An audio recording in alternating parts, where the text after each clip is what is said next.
വെള്ളാപ്പള്ളി നടേശൻ എന്ന പ്രിയപ്പെട്ട ആ സഹോദരൻ ഈ മതസൗഹാർദ്ദത്തിനെ ആകമാനം തകർത്ത് കളയുന്ന തരത്തിൽ ഇസ്ലാമിനെതിരെ, മുസ്ലിമീങ്ങൾക്കെതിരെ അവരെന്തോ അവിഹിതമായി നേടിപ്പോയി എന്ന തരത്തിൽ സംസാരിക്കുകയുണ്ടായി.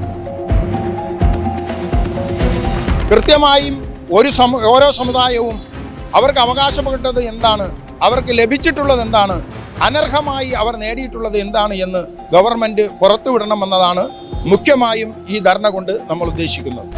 സംസ്ഥാന സർക്കാർ മദ്രസ അധ്യാപകർക്ക് ശമ്പളം നൽകുന്നു എന്ന തരത്തിലുള്ള കള്ള പ്രചരണങ്ങൾ നടന്നപ്പോൾ അതിനെതിരെ ഇലക്ഷൻ കഴിയുന്നതുവരെ സർക്കാർ മൗനം പാലിക്കുകയാണ് ചെയ്തത്.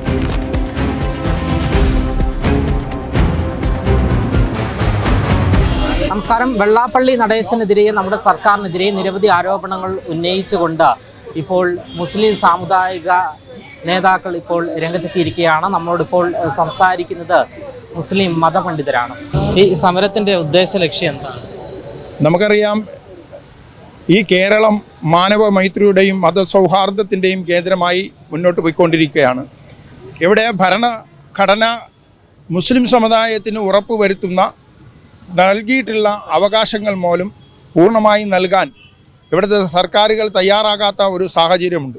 അപ്പോഴും ഇവിടുത്തെ രാജ്യസഭയിലേക്കുള്ള 3 എംപിമാരെ തിരഞ്ഞെടുക്കപ്പെട്ടപ്പോൾ അവർ 3 പേരും മുസ്ലിമീങ്ങളായി പോയി എന്നതിൻ്റെ പേരിൽ കേരളത്തിലെ ഈഴവ സമുദായത്തിനെ പ്രതിനിധാനം ചെയ്തുകൊണ്ടിരിക്കുന്ന SNDPയുടെ വെള്ളാപ്പള്ളി നടേശൻ എന്ന പ്രിയപ്പെട്ട ആ സഹോദരൻ ഈ മതസൗഹാർദ്ദത്തിനെ ആകമാനം തകർത്ത് കളയുന്ന തരത്തിൽ ഇസ്ലാമിനെതിരെ, മുസ്ലിമീങ്ങൾക്കെതിരെ അവരെന്തോ അവിഹിതമായി നേടിപ്പോയി എന്ന തരത്തിൽ സംസാരിക്കുകയുണ്ടായി. എന്നാൽ ഇന്നവരെ നിയമസഭയിലോ പുറത്തോ ഒരു രാഷ്ട്രീയ പാർട്ടികളുടെ നേതാക്കന്മാരും അതിനെതിരെ എന്ന് പറയാൻ തയ്യാറായില്ല എന്നതുകൊണ്ടാണ് മിഹ്റാബുകളിൽ സംസാരിച്ചു കൊണ്ടിരുന്ന ഈ മുസ്ലിം പണ്ഡിതന്മാർ ഈ നിയമസഭയുടെ സെക്രട്ടേറിയറ്റിൻ്റെ മുമ്പിൽ എത്തിക്കൊണ്ട് ഇത്തരം ഒരു ധർണ നടത്താൻ തയ്യാറായിട്ടുള്ളത്. നമ്മൾ ആവശ്യപ്പെടുന്നത് കൃത്യമായും ഓരോ സമുദായവും അവർക്ക് അവകാശപ്പെട്ടത് എന്താണ്, അവർക്ക് ലഭിച്ചിട്ടുള്ളത് എന്താണ്, അനർഹമായി അവർ നേടിയിട്ടുള്ളത് എന്താണ് എന്ന് ഗവൺമെൻറ് പുറത്തുവിടണമെന്നതാണ് മുഖ്യമായും ഈ ധർണ കൊണ്ട് നമ്മൾ ഉദ്ദേശിക്കുന്നത്. പ്രധാനപ്പെട്ട ഒരു കേസ് എന്ന് പറഞ്ഞു കഴിഞ്ഞാൽ വെള്ളാപ്പള്ളി നടേശൻ കേരള സംസ്ഥാന സർക്കാർ നേതൃത്വം നൽകുന്ന നവോത്ഥാന സമിതി എന്ന് പറയുന്ന ഒരു സമിതിയുണ്ട്. ആ സമിതിയുടെ ചെയർമാനായിട്ടാണ് ഇപ്പോൾ നിൽക്കുന്നത്. അപ്പോൾ സാമുദായിക സൗഹാർദ്ദം നടക്കുന്ന ഇത്തരത്തിലുള്ള കള്ളക്കഥകൾ അദ്ദേഹം പ്രചരിപ്പിച്ചിട്ട് പോലും സർക്കാർ മൗനം പാലിക്കുന്നത് വളരെ മോശമായൊരു സമീപനമാണെന്നാണ് ഇതിൽ ഏറ്റവും പ്രധാനപ്പെട്ട ഒരു സ്റ്റേറ്റ്മെൻറ്റ്. ആ നവോത്ഥാന സമിതിയിലെ 3 നേതാക്കന്മാർ ഇവിടെ വന്നിട്ടുണ്ട്. ഒന്ന് അതിൻ്റെ വൈസ് ചെയർമാനായിട്ടുള്ള അഡ്വക്കേറ്റ് KP മുഹമ്മദ്, അദ്ദേഹം ആ സ്ഥാനം രാജിവെച്ചിരിക്കുകയാണ്.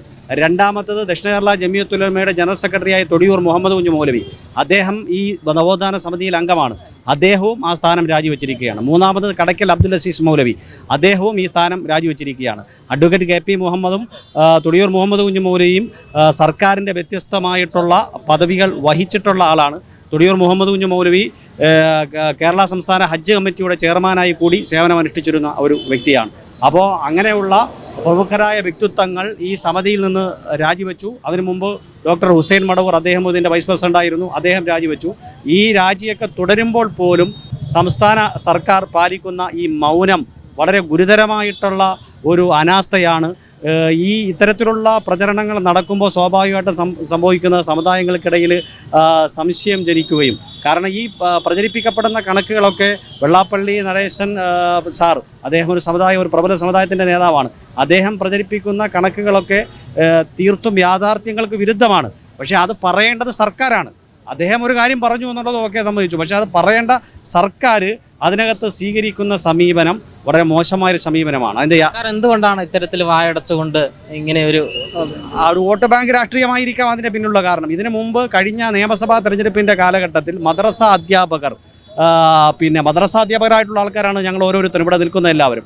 ഈ മദ്രസ അധ്യാപകർക്ക് സർക്കാരിൻ്റെ ശമ്പളം ലഭിക്കുന്നു എന്ന് പറയുന്നൊരു കള്ളക്കഥ.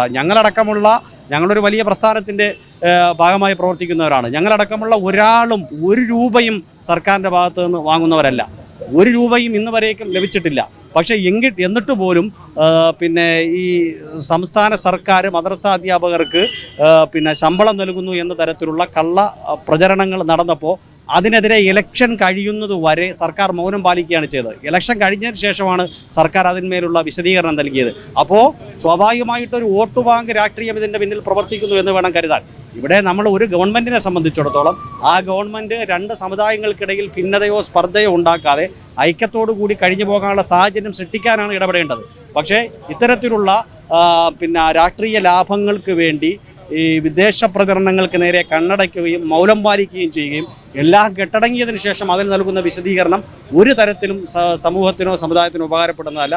അതുകൊണ്ട് സർക്കാർ ഈ കാര്യത്തിൽ മൗനം, വെള്ളാപ്പള്ളി നടേശൻ എന്ന് പറയുന്ന കേരളത്തിലെ വളരെ ആദരണീയനും ബഹുമാന്യനുമായ ഒരു സാമുദായിക സംഘടനയുടെ ഇന്ത്യയിലെ കേരളത്തിലെ തന്നെ ഏറ്റവും പ്രബലമായൊരു സമുദായ സംഘടനയുടെ നേതാവാണ് അദ്ദേഹം. അപ്പോൾ ആ കാര്യത്തിൽ തുടരുന്ന മൗനം അവസാനിപ്പിച്ചിട്ട് അദ്ദേഹം നടത്തുന്ന പ്രചരണങ്ങൾ സമുദായത്തിൻ്റെ ഐക്യത്തിനും സൗഹാർദ്ദത്തിനും ഹാനികരമാണ് എന്ന് പറയാൻ തീർച്ചയായിട്ടും സർക്കാർ മുന്നോട്ട് വരണം എന്നാണ് ഇത് ആദ്യം വയ്ക്കുന്ന ഒന്നാമത്തെ സ്റ്റേറ്റ്മെൻറ്റ്. രണ്ടാമത്തെ ഇന്നത്തെ ഈ ധർണയുടെ സ്ലോഗൻ എന്ന് പറഞ്ഞാൽ, ഇന്ന് ഇപ്പോൾ ഇവിടെ അനർഹമായി എന്തോ നേടി എന്നാണ് പറയുന്നത്. അധികാര പങ്കാളിത്തത്തിലും ഔദ്യോഗിക രംഗത്തും മുസ്ലിം സമൂഹത്തിന് അവകാശപ്പെട്ടതിൻ്റെ പകുതി പോലും ലഭിച്ചിട്ടില്ല. അതിൻ്റെ ഒരു ഏഴയലത്ത് പോലും എത്താത്ത ഒരു സമൂഹത്തെ അവർ ഒരുപാട് വാരിക്കൂട്ടുന്നു എന്ന തരത്തിലുള്ള ഈ പ്രചരണം തീർച്ചയായിട്ടും സർക്കാർ ആണ് അതിൻ്റെ വിശദീകരണം. നമ്മളല്ല വിശദീകരണം നൽകുക, അതിൻ്റെ വിശദീകരണം ഉള്ളത് സർക്കാരിൻ്റെ കയ്യിലാണ്. സർക്കാർ ഔദ്യോഗികമായിട്ടാണ് അതിൻ്റെ വിശദീകരണം നൽകേണ്ടത്. അപ്പോൾ സർക്കാർ അതിന് തയ്യാറാകണം എന്നാണ് പറയാനുള്ളത്.